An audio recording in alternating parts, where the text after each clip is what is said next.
make a YouTube video.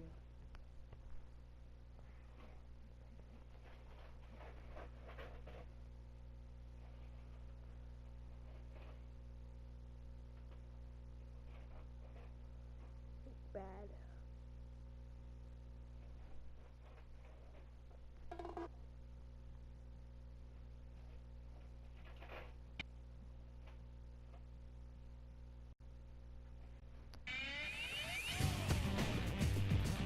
What's that money?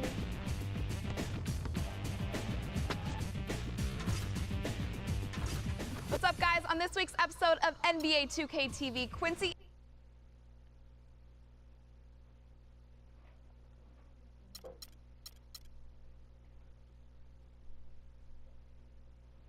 AC and Shane Lark.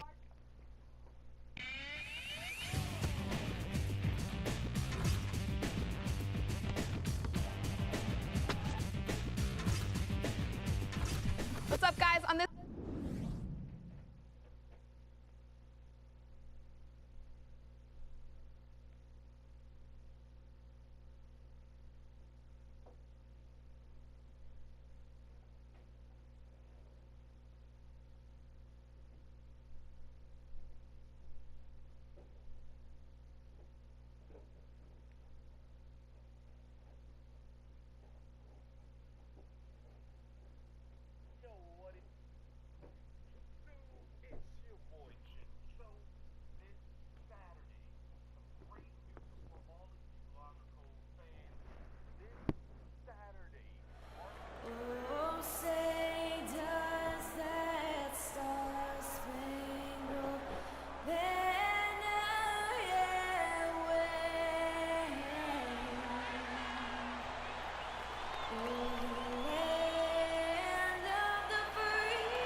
Welcome, everyone, to a great Sunday night with the NBA here on 2K Sports. This is Kevin Harlan here alongside my colleagues Clark Kellogg, Steve Kerr, and Doris Burke will be joining us from the sideline. We've got the Detroit Pistons taking on the Boston Celtics. And there's certain to be some disappointment because of the injury to Marcus Smart. Well, since the last game when we saw him leave with that injury, the news appears to have gone from bad to worse, guys, and that's terribly disheartening. The speed of that young player, man, we're going to miss that, and he could be out a long time.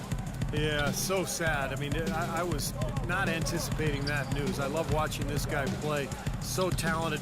So this is really a worst-case scenario for him and his team. Let's just hope that his rehab goes well and that he's back on the court before too long.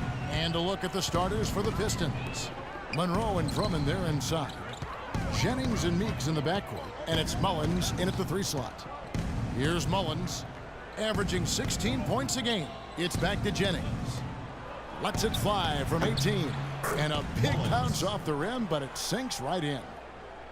Well, the history of college coaches switching over to the NBA is pretty daunting, but Brad Stevens and the Celtics can't worry about those who came before him. He's just got to be himself, and he was well regarded in Boston. Despite the fact that they went through a rebuilding process last year, he did a really good job. Shots good by Turner.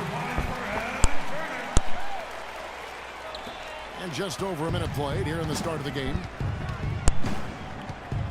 Jennings passes to Mullins. Pass to Meeks. Here's Mullins. Last game we saw him score 14. 6 on the shot clock. Now here's Turner. Right side Turner. It's Drummond with the rebound. When he's wide open like that, he'll rarely miss those. Here's Mullins. Buries it from about 10 feet away. Mullins got his second bucket of the night. Well, he knew that with his height advantage over his man, it was really a good decision just to rise up and take the jump shot. Outside Thomas. Sullinger with a screen for Thomas. And that one goes in as he is fouled. It'll be 3 points if he converts at the line. Ran his man straight into that screen to open the lane up for the hoop. Boston shooting their first free throw attempt on the night. For Boston, they come into this one following a loss to the San Antonio Spurs. Well, there was a lack of discipline on their part in that game, guys. They committed a lot of silly fouls, and it hurt them. It sure did. I mean, they just didn't seem to figure out how to defend without fouling, Steve. It was just almost hard to comprehend. Here's Thomas after the made shot from Andre Drummond. Outside Thomas. Dishes it to Sullinger.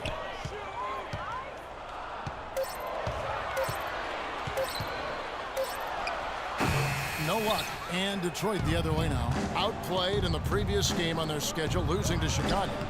And what stands out from that game, Clark, is that they let a lot of points slip through their fingers at the free throw line. Yep, and I think some doubt started to creep in as well when they kept missing their foul shots. Guys seem to tighten up and start alligator arming those things. So 1 for 2 that time at the stripe. You know, Boston has shown they're a team that's not afraid to make a deal with one of their stars if they think it's going to benefit the team, and quite often those deals have worked out for them. Now here's Sullinger, and it goes as the official calls the foul. Count it. He'll shoot one more at the free throw line. Well, I tell you what, that is a lot harder than it appears. You've got to get your body angle just right to shield you from the defense. As you said with Boston, it's an attitude that most teams would like to have, but many just can't really stomach the idea of parting with an all-star. The Celtics have shown they can do that. Hit his foot, and they're saying he kicked the ball.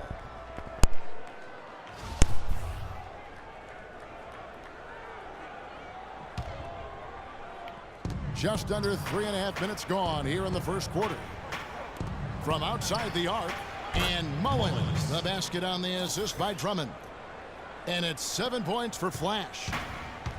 Well, for the Celtics, it's worked out quite a bit in the franchise's history, from getting guys like Parrish to making the moves for Kevin Garnett when he was there. And, you know, it might result in some hard transition years like this one, but there is a reason why the Celtics are never out of it for too long, and doing whatever it takes to improve the team is part of the history of that franchise. Just 2 to shoot. The 3 from Thomas. Detroit with the rebound. Their last encounter was in Boston, where they were able to handle the Celtics. Yeah, they basically cruised to a big win in that last meeting by getting a lot of the opposing starters out of the game early with foul trouble. And Monroe kicks to Mullins. Outside Jennings. Fires it up. And the shot's good after hitting off the rim. 9 points for Flash. Clark, how about what Steve just brought up? The foul trouble they caused was something that a lot of people pointed to. You know what? I don't know if it was specifically their intentional game plan. Boston with the ball. 4-point game. They'll be off to Brooklyn for a meeting with the Nets after this one. That'll be just one game played away from home for them. Tell you, I'll be looking forward to seeing how that Brooklyn game turns out. Zeller is out there with Brandon Bass. Then it's Jake Crowder. Then there's Bradley. And it's Turner in at the 2 spot. That's the 5 to begin the second quarter for the Celtics. Let's go to our sideline reporter, Doris Burke. Doris, what do you have? Well, guys, Flash in the last outing against the Bulls made a big difference. He ended with 14 points and added 3 rebounds as well. This was just the game he wanted to have as he leads his team to the playoffs. You want to be hot late, Kevin. All right, Doris. Well, guys, coming off a performance like that has got to have him supremely confident right now. Well, that never seems to be a problem for him, but you're right, Kevin. He has to be feeling at the top of his game right now. Well, when you play well, it feeds confidence, and when you've prepared to play well and it works out that way, it does add another level of confidence to your next game. And it's Turner off the drive, and the officials call goaltending, so they'll award the basket. He got there late, but you do have to like the aggressiveness to go after the block. But that one's going to count. Celtics making a switch here. Wallace is checked in, and a switch here also for Detroit. Jody Meeks, he's checked in for Reggie Jackson. Here's Mullins. Wallace covering. 5 on the clock. Mullins dishes to Williams. There's the 3, and that's good. Jody Meeks for 3. Meeks got himself going with the triple, his first basket of the game. Celtics trail by 3. And it's Turner off the drive. Zeller passes to Sullinger. Can't get it to go. Good work defensively by Monroe. Detroit's gotten off 4 shots from three-point range tonight and buried every one of them. Jennings kicks to Mullins.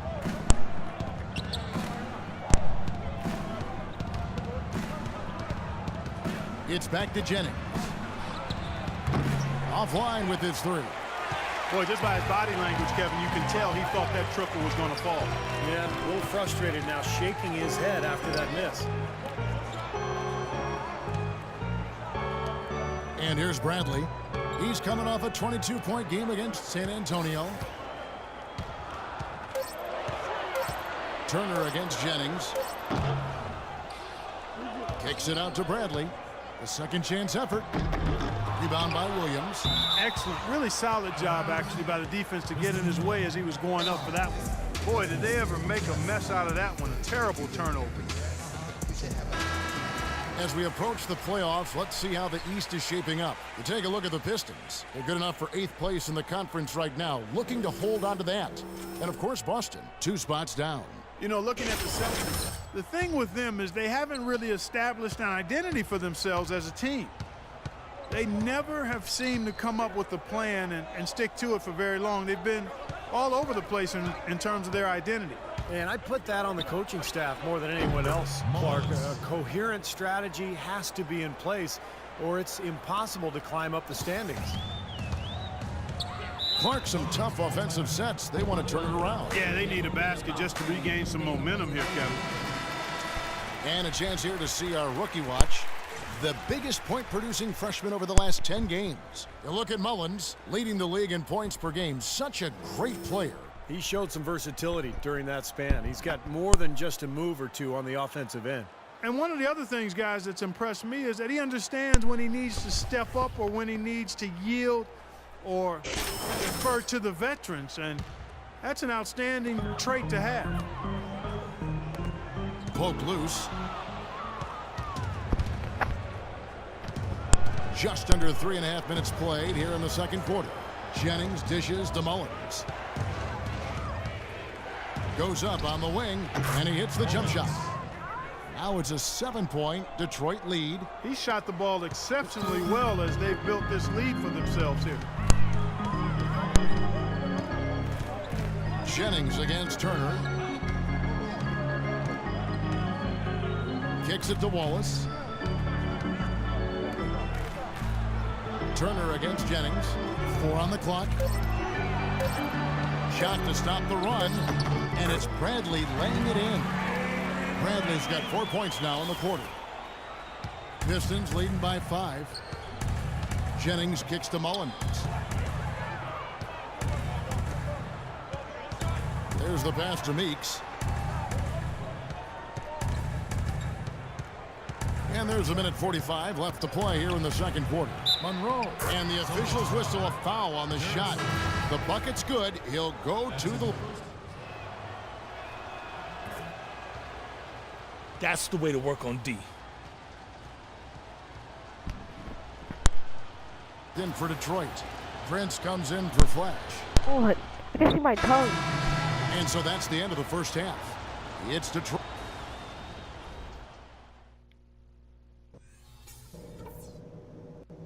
Okay, good job battling them out there. Let's talk about some crucial areas from the...